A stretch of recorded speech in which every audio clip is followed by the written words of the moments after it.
Doctor Mohammad Yunus ক্ষমতায় আছেন। তাকে সাহায্য করার জন্য একটি উপদেষ্টা পরিষদ রয়েছে এবং সমাজের বাইরে তাকে সাহায্য করার জন্য আন্দোলনকারী যে ছাত্র যারা সমন্বয়ক রূপে ইতিমধ্যেই প্রতিষ্ঠিত হয়েছেন, তারা এজ এ সোশ্যাল প্রেশার হিসেবে তারা কাজ করছেন। তো এটি আগস্ট মাসের ৫ তারিখ থেকে আগস্ট মাসের ১৫ তারিখ পর্যন্ত, ১৫ই আগস্ট পর্যন্ত এই ১০ দিন চমৎকারভাবে কাজ করেছে এবং মানুষের একটা স্বপ্ন ছিল। কিন্তু সাম্প্রতিক সময়ে যে ঘটনাগুলো ঘটছে, তাতে একটি ঘটনার সাথে আরেকটি ঘটনা এখানে টক্কর লাগছে, কন্ট্রাডিক্ট করছে, এবং একটি ঘটনার বিপরীতে অন্য একটি ঘটনা ঘটছে, যা কিনা আলটিমেটলি ডক্টর ইউনূসের জন্য অস্বস্তিকর হয়ে পড়ছে। যেমন সমন্বয়ক যারা আছেন, তারা একটি রাজনৈতিক সংগঠন করবেন এবং ডক্টর মোহাম্মদ ইউনূস তাদের খুব প্রশংসা করছেন, তাদেরকে মন্ত্রিপরিষদে জায়গা দিয়েছেন, তার ব্যক্তিগত সহকারী রূপে এই সমন্বয়কদের মধ্যে একজনকে স্থান দিয়েছেন, যা কিনা আমাদের যে সমাজে যে চিরাচরিত যে ট্র্যাডিশন, রাজনীতির, রাষ্ট্র ক্ষমতার, প্রশাসনের যে ট্র্যাডিশন, এই ট্র্যাডিশনের কেবল বিপরীত নয়, একেবারেই এমন ঘটনা যা মানুষ কল্পনা করেনি। যেমন ধরুন, দুজন যুবককে মন্ত্রী পদমর্যাদায় বসানো হয়েছে দুটো গুরুত্বপূর্ণ পদে। এখন তারা যদি তুলনামূলকভাবে পরীক্ষা দিতেন, তারা বিসিএসে চান্স পেতেন প্রতিযোগিতামূলক পরীক্ষাতে, বিসিএস করে কোটাবিহীন একটি পরিবেশে। সেটি ছিল 1% সম্ভাবনা। মানে তারা সহকারী কমিশনার বা সহকারী কাস্টম কমিশনার, বিসিএসের একদম প্রথম পদটি এই যে কজন সমন্বয়ক রয়েছেন তারা এখানে একবারে পরীক্ষা দিয়ে চান্স পাবেন, এটির সম্ভাবনা 1%। 99% হলো অনিশ্চিত, তারা চান্স পাবেন কি পাবেন না, এটা এখনও বলা যায় না। যেমন ধরুন, অনেকেই যে কোটা বিরোধী আন্দোলন করেছে, কিন্তু তারা রাজনীতিতে চলে এসেছে, কিন্তু তারা বিশেষ করে এই কোটা বিরোধী আন্দোলন করে চান্স পেয়ে বড় একটা পদ পদবিতে আছেন। গত সেই 18 সন থেকে এই পর্যন্ত বিসিএস এর রেজাল্টের মধ্যে দেখেন যে আন্দোলনকারীদের মধ্যে কয়জন চান্স পেয়েছে। তো যাই হোক, তো তাদের একটা ডিমান্ড ছিল, তারা একটা তুলনামূলক সরকারি পরীক্ষাতে কোটাবিহীন যাবে, সেটা ক্যাডার হোক, নন ক্যাডার হোক, পুলিশের সাব ইন্সপেক্টর হোক, তারা একটা সরকারি চাকরি চেয়েছিল, তারা ব্যবসা করতে চায়নি। তো সরকারি চাকরি চাওয়ার পরে আমরা তাদেরকে একেবারে সরাসরি মন্ত্রী বানিয়ে দিয়েছি। আর এই মন্ত্রী পদে বসে তারা কি করছেন না করছেন সেটি বড় কথা নয়, তাদেরকে দেখে জনগণের যে চোখ যেভাবে টাটাচ্ছে, সারা শরীর যেভাবে চুলকাচ্ছে, সেই চুলকানির যে যন্ত্রণা, সেই যন্ত্রণাটা আলটিমেটলি ইউনূস সরকারের এজ এ হোল ভাবমূর্তিকে প্রশ্নবিদ্ধ করে তুলেছে। এবং প্রথম অনেকে কথা বলেনি, এখন দেশে, দেশের বাইরে, বাংলা, ইংরেজিতে এগুলো নিয়ে প্রচুর কথাবার্তা হচ্ছে। এবং এই কথা থেকেই আলটিমেটলি আগামীতে ডক্টর ইউনূসের জন্য অনেকগুলো সমস্যা তৈরি করে ফেলবে। এই গেল এক। ২ নম্বরে যেটি হলো যে আমাদের দেশে অনেকগুলো আন্দোলন, লড়াই, সংগ্রাম হয়েছে। যেমন ধরুন মহান মুক্তিযুদ্ধ, ৯ মাস যাবৎ যুদ্ধ হয়েছে, কিন্তু তখনও পর্যন্ত থানাগুলো সচল ছিল, সরকারি অফিসগুলো সচল ছিল, বিশ্ববিদ্যালয়ের শিক্ষকরা কাজ করেছেন, everything was in order in 1971। যখন বঙ্গবন্ধু 16ই ডিসেম্বর আসলেন, তিনি শুধু একটা প্রশাসনের উপরে এসে ওই 16 ডিসেম্বরের পর মুজিবনগর সরকার এসে বসে, আর বঙ্গবন্ধু এসে একেবারে নতুন একটা রাষ্ট্রের কাঠামোর উপর দাঁড়ালেন, যে কাঠামোটা অ্যাবসলিউটলি একদম যাকে বলা হয় অর্গানোগ্রামটা 100% ওকে ছিল। কিন্তু যেটা ব্রিজ কালভার্ট নষ্ট হয়েছিল, মানুষজন ক্ষয়ক্ষতি হয়েছিল, প্রচুর জানমালের ক্ষয়ক্ষতি হয়েছিল, কিন্তু রাষ্ট্রের যে কাঠামোটা, সেই কাঠামোটা কিন্তু সচল ছিল।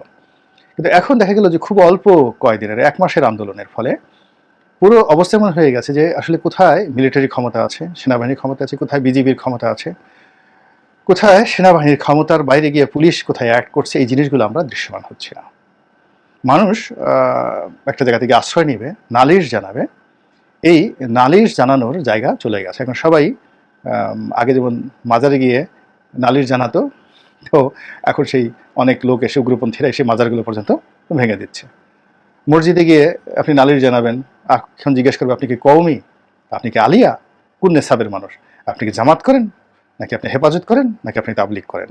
আবার যদি আপনি তাবলিগ করেন, এই যে মসজিদে আসছেন, আপনি কি জুবায়ের গ্রুপ করেন না অন্য গ্রুপ করেন, কোন মার্কাজের আপনি সমর্থক। তো এই বিভেদ, বিসংবাদ এখন আমাদের ধর্মালয়ে চলে এসেছে।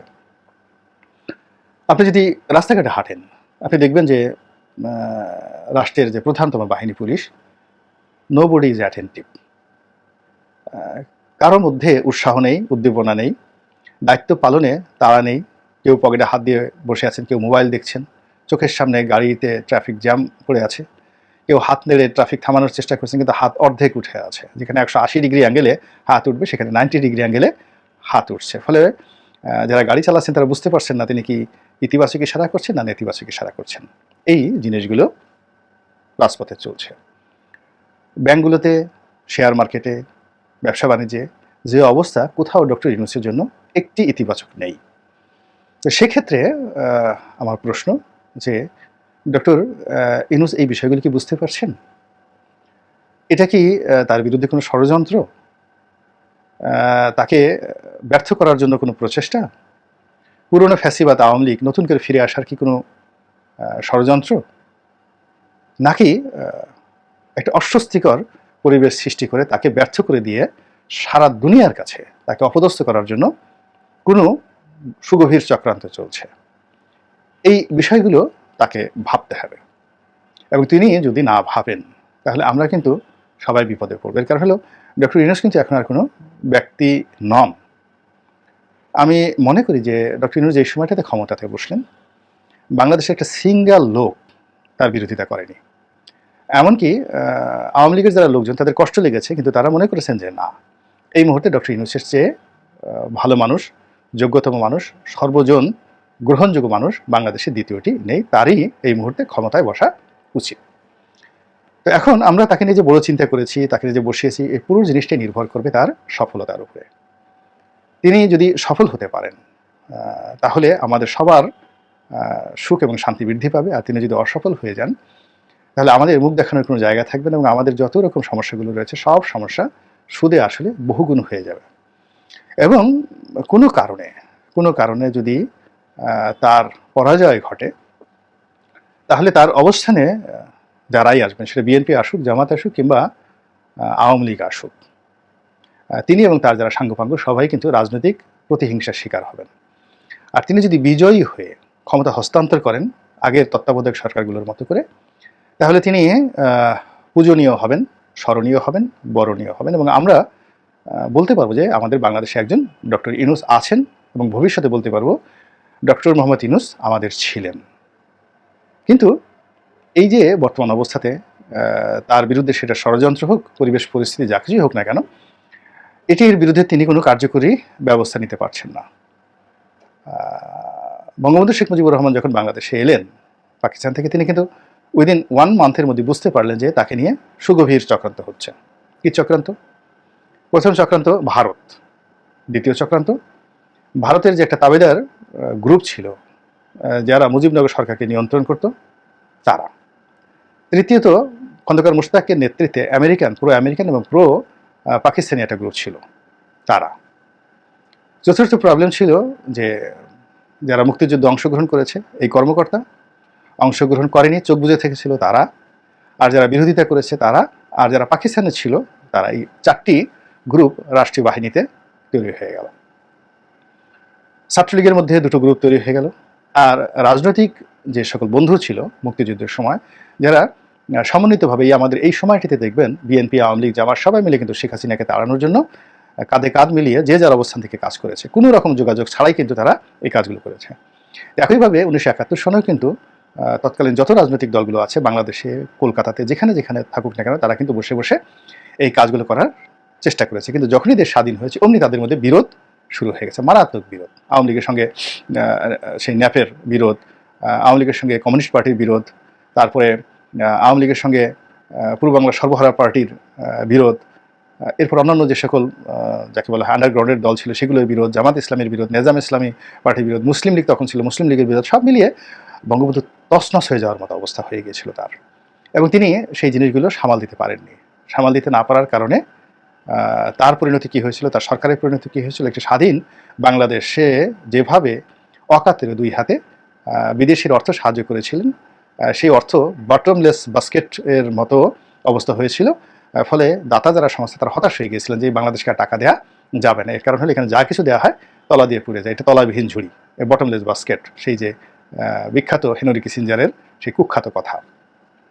তো এখনও বঙ্গবন্ধুকে নিয়ে যেরকম একটা আশাবাদ ছিল, ডক্টর ইউনূসকে নিয়েও কিন্তু এরকম একটা আশাবাদ ছিল, এবং 1 মাসের মধ্যে বঙ্গবন্ধু যেভাবে স্বপ্নভঙ্গ করেছেন, ডক্টর ইউনূসকে নিয়েও কিন্তু এখন অনেকগুলো স্বপ্নভঙ্গ মতো পরিবেশ পরিস্থিতি তৈরি হয়েছে।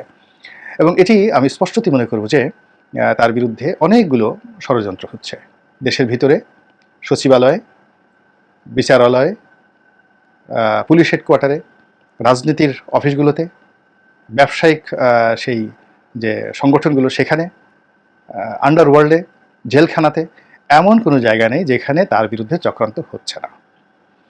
এখন এই চক্রান্ত তিনি কিভাবে মোকাবেলা করবেন এটা তিনি ভালো জানেন। আমরা শুধু বাইরে থেকে যে জিনিসটা দেখছি তাকে শুধু অ্যালার্ট করা যে কেন রাতারাতি অনেকগুলো চিহ্নিত সন্ত্রাসী 1 সপ্তাহের মধ্যে মুক্তি পেয়ে গেল। কেন বলেন? এর আগে তো তারা কখনো পায়নি, বিএনপির আমলেও পায়নি, আওয়ামী লীগের আমলেও পায়নি। তো সেই লোকগুলো, খুবই কুখ্যাত লোকগুলো কেন ছাড়া পেয়ে গেল জেলখানা থেকে? অনেকগুলো গুরুত্বপূর্ণ পদ পদবি মানে এত দ্রুত সেখানে পরিবর্তন হয়ে গেল, যেগুলো ডক্টর ইউনূস ইচ্ছা করে করেছেন বা তার ইচ্ছাতে হয়েছে আমার কাছে মনে হয়নি। কেন হলো? এটা হলো আমার প্রশ্ন। অনেকগুলো নিয়োগ, অনেকগুলো বদলি কেন হলো? এরপর এই যে এত বিশাল পরিবর্তন পুলিশে আনা হলো, কমান্ড পরিবর্তন করা হলো, আওয়ামী লীগের লোকগুলো সব পালিয়ে গেল, তারপরেও কেন এখন পর্যন্ত থানাগুলোতে প্রাণ চাঞ্চল্য এলো না? তাহলে এই পরিবর্তন করে লাভটা কি হলো? পরিবর্তন না করলে তো ভালো হতো। তো এই জিনিসগুলো ডক্টর মোহাম্মদ ইউনূসকে কগনিজেন্সে নিতে হবে এবং সেই অনুযায়ী তাকে ব্যবস্থা নিতে হবে। ষড়যন্ত্র সীমাহীন। এই যে দেখুন, 2 দিন আগে যে সকল ব্যবসায়ী নেতারা, যারা সেই গত 15 বছর ধরে 2 হাতে টাকা রোজগার করেছে এবং তাদের দেশে এবং দেশের বাইরে এত বেশি টাকা ব্যাংক বিমা থেকে লুট করে, একজন যদি 1 লক্ষ কোটি টাকা লুট করে থাকে, তার শিল্প কলকারখানা যদি শ্রমিকরা জ্বালিয়ে পুড়িয়ে ছারখার করে দেয়, ওই শিল্প প্রতিষ্ঠানের দাম 1000 কোটিও টাকা না। তার হাতে তো 99,000 কোটি টাকা আছে। এখন সেই 99,000 কোটি টাকা সে জেলখানাতে বসে যদি ডক্টর ইউনূসের বিরুদ্ধে ব্যবহার করে 5,000 কোটি টাকা, তাহলে এটি কি তার জন্য খুব একটা ব্যাড ইনভেস্টমেন্ট হবে? অবশ্যই নয়। 2 দিন আগে যে সমস্ত শিল্প গ্রুপ, ব্যবসায়ী প্রতিষ্ঠান এর মালিক এবং ট্রেড অর্গানাইজেশনে তারা শেখ হাসিনার জন্য জীবন দিত, তারা এই গত 1 মাসের মধ্যে 4-5 বার ডক্টর মোহাম্মদ ইউনূস সাহেবের সাথে বৈঠক করেছেন, এবং বৈঠক করে সেই একই লোক, একই চেহারা, একই কথা, একই ভাষা, শুধু সেই মূল যে চেয়ারটি যেখানে শেখ হাসিনা বসতেন সেখানে শুধু ডক্টর ইউনূস বসে আছেন। আর এই ঘটনাকে কেন্দ্র করে সাভার, আশুলিয়াতে, বিভিন্ন এলাকাতে যা কিছু ঘটছে, এটাকে কি খুব স্বাভাবিক এবং সহজ অবস্থা বলে মনে হয়? তো এখন এগুলো মোকাবেলা করার জন্য যে ধরনের সিদ্ধান্ত নেওয়া দরকার, যে ধরনের বুদ্ধি দরকার, এটি ডক্টর মোহাম্মদ ইউনূসকে নিতে হবে। এটি ডোনাল্ড লু এসে ওনাকে কোনো বুদ্ধি দিতে পারবেন না। আমেরিকার কোনো লোক তাকে বুদ্ধি দিতে পারবেন না। তিনি দেখেছেন যে এই আমেরিকার বড় বড় মানুষ, হিলারি ক্লিন্টন থেকে শুরু করে বারাক ওবামা, সবাই মিলে চেষ্টা করে শেখ হাসিনার রোষানল থেকে তাকে রক্ষা করা যায়নি, তিনি রক্ষা পাননি, তাকে কোর্টের বারান্দায় ঘুরতে হয়েছে। তো কাজেই যে বুদ্ধি দিয়ে তিনি এই কোর্ট কাছারি মোকাবেলা করেছেন, এবং মোকাবেলা করতে করতে একটা সময় তিনি যখন হতাশ হয়ে পড়েছেন, তখন সুলতার কবেকার অন্ধকার বিদিশার নিশা, ওইরকম একেবারে বর্ণলতা সেনের মতো ক্ষমতার চেয়ার তার কাছে চলে এসেছে। তো এটা একটা ম্যাজিক্যাল চেয়ার, রিভলভিং চেয়ার, এবং খুব গরম, এই চেয়ারের অনেক বেশি গরম। সেই গরম গ্রামীণ ব্যাংকের চেয়ারে বসার গরমের মতো নয়। বা তিনি শেখ হাসিনার রোষানলে পড়ে তিনি যে দুর্ভোগ দুর্দশা হইয়েছেন বা ভোগ করেছেন, এখন তিনি ক্ষমতার চেয়ারে বসে যে কষ্টগুলো পাচ্ছেন, এইগুলো তার সে আগের কষ্টের মতো নয়। এই কষ্ট অনেক অনেক বেশি, এবং এই কষ্ট মোকাবেলা করার জন্য, এই কষ্ট ধামাচাপা দেওয়ার জন্য এখানে চোখের পানির কোনো মূল্য নেই, হতাশার কোনো মূল্য নেই, শুয়ে থাকার কোনো মূল্য নেই, পালানোর কোনো সুযোগ নেই। এখানে যুদ্ধ করে এই ষড়যন্ত্র তাকে মোকাবেলা করতে হবে। তার হিম্মত লাগবে, শক্তি লাগবে, তাগত লাগবে, লিডারশিপ কোয়ালিটি লাগবে। তো এই জিনিসগুলো নিয়ে তিনি তার ষড়যন্ত্র মোকাবেলা করুন, এবং তিনি বুঝতে পারেন যে সব কিছু স্বাভাবিকভাবে চলছে না। আগে তো তাকে বুঝতে হবে, he must have the understanding যে সব কিছু স্বাভাবিকভাবে চলছে না, এটা তাকে বুঝতে হবে। তিনি যদি ওখানে বসে শেখ হাসিনার মতো মনে করেন সব ঠিক আছে, সব মানুষ শেখ হাসিনাকে ভালোবাসে, সব মানুষ জয় বাংলার দল, এরকম শেখ হাসিনা তো শেষ পর্যন্ত সেই জিনিসগুলি মনে করেছেন। এই দেশ তার, তিনি সেনাবাহিনীর প্রধানকে নিয়োগ দিয়েছেন, তার কথা মতো সবকিছু চলবে, তার কথা মতো গুলি চলবে।